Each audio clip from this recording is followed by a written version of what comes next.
Good.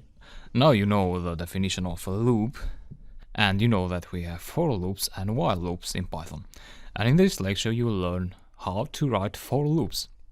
Now a for loop normally iterates through a list of objects and applies some methods or some functions or some operations over each of these objects.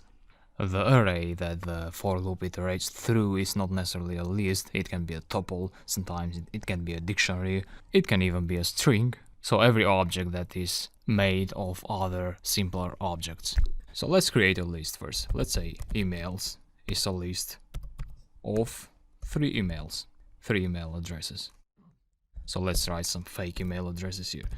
me@gmail.com, you@hotmail.com, and they@gmail.com. Now let's say you want to print out, you want to apply the print function to each item of this list. And the stupid way to do this would be to print out every item one by one. Let's say the first item, which has an index of 0, and then you do the same for emails with index of 1 and so on and so on. That's definitely not how we want to do it. So to print out these 3 items we use a for loop, and for loop always starts with the for keyword, and then you pick a variable, let's say email. So don't confuse the email variable with the emails variable, these are totally different.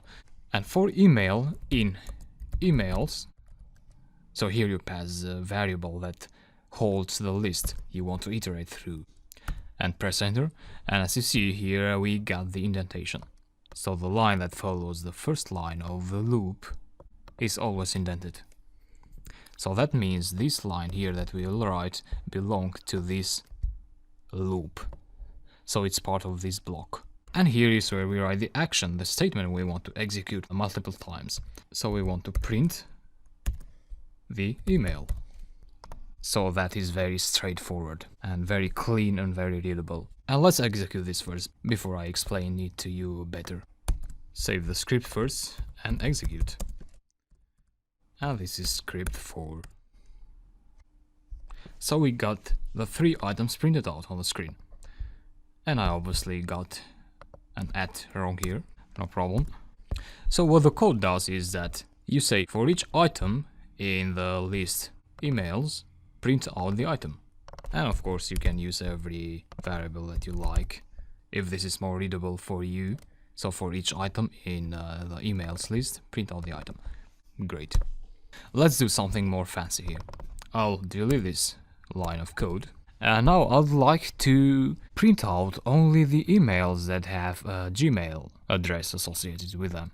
So I don't want to print out any other item rather than the Gmail ones. So that means we want Python to make a decision. If it finds Gmail in the item, in the string, it will print it out. If it doesn't find it, will not print it out. So we want to use a conditional here, and that would be an if statement. So again, we say for each item in the list, if the string Gmail is in item, print out the item. So I'm sure this was easier than you were expecting. Let's save, Ctrl S, and execute. So we got only the Gmail accounts printed out. So again, we are saying for item in emails, and when we do this, Python grabs the first item of the list.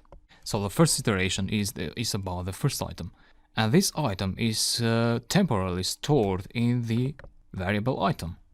Then while this value is stored in this variable, Python checks if the string Gmail is in that variable. So with the first item this is true, and that's why Python prints out the item. So it prints out me@gmail.com. Then it goes to the next item. If Gmail is in that item, it prints out the item. In this case, Gmail is not there, so it doesn't do anything, and it goes to the next item. So that's why we call it a loop. So the loop goes in and out until the list is exhausted. So when it goes to the third item, to the last item of the list, the loop ends and the output is generated, like here. And don't forget about indentation. So be careful and look here that we indented under the for loop. And again we indented under the if statement. Because this indentation here is part of the if block. And this one here is part of the for loop block. So very readable code. And I believe very fun to write. I'll see you in the next lecture.